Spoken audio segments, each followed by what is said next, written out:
Buenos días, presidente. Muchas gracias.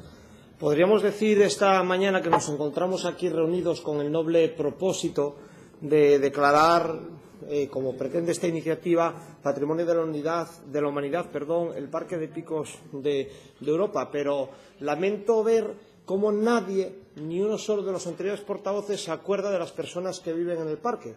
La verdad que es sorprendente. Todo el mundo habla de conservar, de proteger, pero de quien vive allí y quien lleva viviendo allí durante años no se acuerda ni el tato. De ahí que tengamos unas ciertas reticencias de este tipo de declaraciones de buena voluntad que ahora explicaré. Muy cerca de lo que ahora se pretende declarar Patrimonio de la Humanidad, tenemos en Peñamellera Alta, tenemos la cueva de Llonín, se llamaba la Cueva del Queso. Fue en el año 2008 declarada Patrimonio de la Humanidad. En 1971 se descubrió que había pinturas, que tenía valor. Hasta entonces se llamaba la Cueva del Queso y ahora ya hay la Cueva de Llonín y ya es Patrimonio de la Humanidad. Resultado final, inversión 50.000 euros en un proyecto guardado en un cajón, y una banderola en la capital del municipio que dice Asturias, paraíso rupestre. Ese es el beneficio que tuvieron los vecinos de esta declaración tan buena, que formaba parte del plan del prehistórico que el señor Areces había previsto para el oriente de Asturias, que habría un total de 13 equipamientos, uno en cada municipio del oriente. Tenía que estar abierto todo para 2010. Por supuesto, agua, como todos los proyectos megalómanos del señor Areces. De ahí que nosotros digamos que muy bien este tipo de declaraciones, muy bien si fuesen bien interpretadas y bien entendidas. Y que no pase como la Cueva de Llonín, que hoy es un búnker cerrado a cal y canto, y otro mogote, en este caso de papel, con un valor de 50.000 euros que no ha servido para nada a los vecinos y que resta mucho de lo deseable. Por tanto, ante el riesgo de que este tipo de declaraciones no sirvan para nada más que para ser una lista de restricciones y problemas, tenemos que advertirles, aunque estemos de acuerdo con la iniciativa y su bondad, de que luego hay que interpretarla como procede. Tenemos pendiente que el Consejo de Ministros apruebe la ampliación del Parque Nacional de Picos de Europa. Quizás el Partido Popular, además de estar aquí, tenía que haber agilizado un poco, puesto que ellos mismos fueron quienes la pidieron en esta Cámara, instar un poco al Gobierno nacional que le dé un poco de agilidad. Y lo que no hace falta son políticas de gestos, y lo que hace falta son también que este tipo de declaraciones traigan unos beneficios para los pueblos, para las personas que viven allí, porque luego no cabe preguntarse por qué desaparece la economía en Picos de Europa, por qué desaparecen las actividades tradicionales, la ganadería. ¿Por qué desaparecen? Pues porque se imponen una figura tras de otra de prohibiciones, de restricciones, y no llegan las inversiones y no llegan las compensaciones. Esta declaración tiene que ser una marca de prestigio y tiene que mantenerse a lo largo de los años y tiene que conservar el paisaje y, por supuesto, también el paisanaje y la actividad económica y no ir en contra de los mismos. Exige un compromiso por parte de las administraciones de inversión y de apoyo a la actividad y no de una traducción en obstáculo y prohibición. Por lo tanto, señores del Partido Popular, esa parte que les corresponde al ámbito nacional, háganla, y señores del Partido Socialista, modifiquen su concepción del proteccionismo extremo fundamentalista a la que nos tienen acostumbrados en Asturias. Segundo punto de la iniciativa es curioso, porque lo que propone es el control parlamentario. Está establecido ya en el reglamento de la Cámara, pero bueno, como por la bondad no ofende, la apoyaremos también. Fíjense la Ley de Parques Nacionales, la que está en proyecto, de la que aquí hablaba. Miren el artículo 5 lo que dice. Dice: la declaración de un parque nacional tiene por objeto conservar la integridad de sus valores naturales y sus paisajes, y supeditado a ello el uso y disfrute social. ¡Qué declaración más desafortunada! O sea, supeditado a la conservación, el uso y disfrute del ser humano.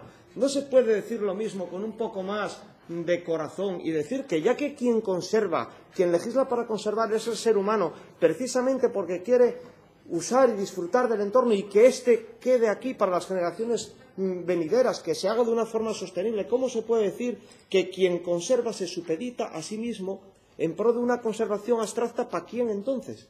¿Para quién entonces y para qué? Si el ser humano es quien conserva, ¿cómo puede decir que primero es conservar y supeditado a ello el uso y disfrute social, cuando quien conserva es el propio hombre? ¿Qué sentido tiene que se postergue a sí mismo y esta deshumanización absoluta de la protección?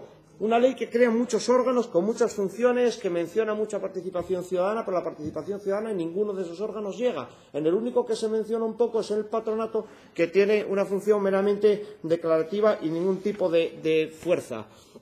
Es una ley que en la propia exposición de motivos dice que cuando se declara un parque puede haber actividades, y dice muy claro, tradicionales, que históricamente hubieran practicado los propietarios y los residentes locales, que pueden ser no compatibles. Y también surge una pregunta: si se hicieron toda la vida y no impidieron que un determinado espacio tenga una conservación óptima que lo hace acreedor de la consideración de parque natural, que es que a partir del día de la declaración empiezan a ser lesivas porque un papel dijo que eso estaba muy bien conservado, pero hay algunas actividades de las que se hicieron toda la vida, dice, tradicionales, ancestrales, que ya no son compatibles. Son, la verdad, cuestiones bastante curiosas, que lo que se hizo toda la vida ahora no se puede hacer porque es negativo.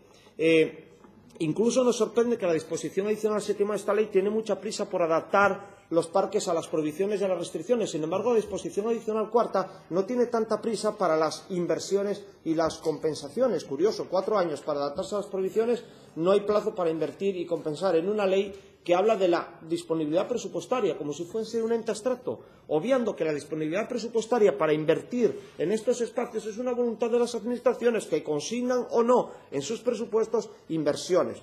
Mucha voluntariedad a la inversión, mucha taxatividad en la prohibición. Eso es lo que recoge la ley. Sorprende también las afirmaciones del Partido Socialista en la prensa, que dice que la explotación forestal queda sometida a la voluntad de los propietarios y que los espacios naturales quedan desprotegidos porque los dueños de los terrenos los gestionan conforme a sus intereses. Caray, es que el artículo 33 de la Constitución española habla de la propiedad privada, y quienes pretenden que los propietarios no aprovechen sus propiedades como tienen que hacerlo, tienen que indemnizar, porque lo contrario se llama confiscar, y está prohibida en España la confiscación. ¿Cómo puede salir Partido Socialista en la prensa diciendo que los espacios naturales, claro, que la explotación forestal queda sometida a la voluntad del propietario del terreno? Faltaría más. Si ustedes no le van a expropiar y no le van a pagar y tiene un terreno forestal cuyo uso, valga la redundancia, es forestal, pues lo usa forestalmente, lo usa para atender a sus necesidades. Y mientras ustedes no compensen, no indemnicen, ¿qué esperan? Quieren proteger no para toda la humanidad, sino para alguna humanidad en contra de otra humanidad que vive en los espacios naturales y que también hay que contar con ellos y de los que nadie hoy se acordó aquí. Y además de predicar hay que dar trigo.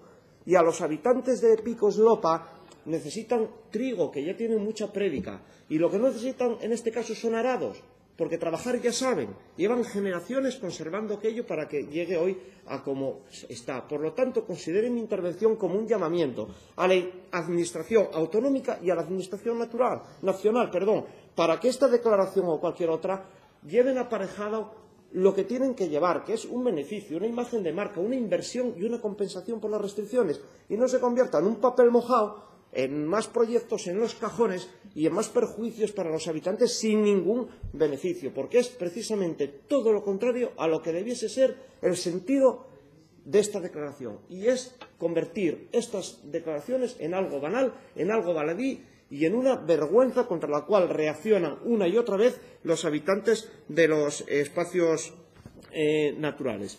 ¿Lo aprobaremos? Claro que lo aprobaremos, porque consideramos, como les digo en esta tribuna, que ha de ser una figura positiva, que tiene que ser algo bueno, y lo aprobaremos confiando en que ni el Partido Popular, con su concepción plasmada en la nueva Ley de Parques Naturales, ni el Partido Socialista, con las prácticas a las que nos tiene acostumbrados en los espacios naturales asturianos, van a estar gobernando Asturias para, cuando sea una realidad, que los picos de Europa sean patrimonio de la humanidad. Con esa esperanza les digo que lo aprobaremos. Y concluyo, señorías, no dejen de recordar ni por un minuto que cada vez que usemos la palabra natural o rural no se puede usar en segundo lugar y no puede ser un apellido. Y cada vez que digamos turismo rural, deporte rural, práctica rural, no, tiene que ser al revés. Tiene que ser rural o natural turismo, rural o natural deporte, rural o natural actividad. ¿Por qué? Porque sin lo rural y sin lo natural no existe ninguna de las otras actividades que se vinculan a esos conceptos. Por lo tanto, dejemos de usarlo como apellido, dejemos de usarlo como adjetivo y pasemos a acostumbrarnos a utilizarlo como sustantivo, porque el auténtico patrimonio de la humanidad, en el caso de Picos de Europa, son sus habitantes. Los que hicieron el queso en la Cueva del Queso, mucho antes que la Cueva del Queso fuese patrimonio de la humanidad. Y eso es lo que verdaderamente, y por encima de todo, tenemos que conservar sin supeditarlo a nada. Gracias, señor Campo. Tiene la palabra el Grupo Socialista.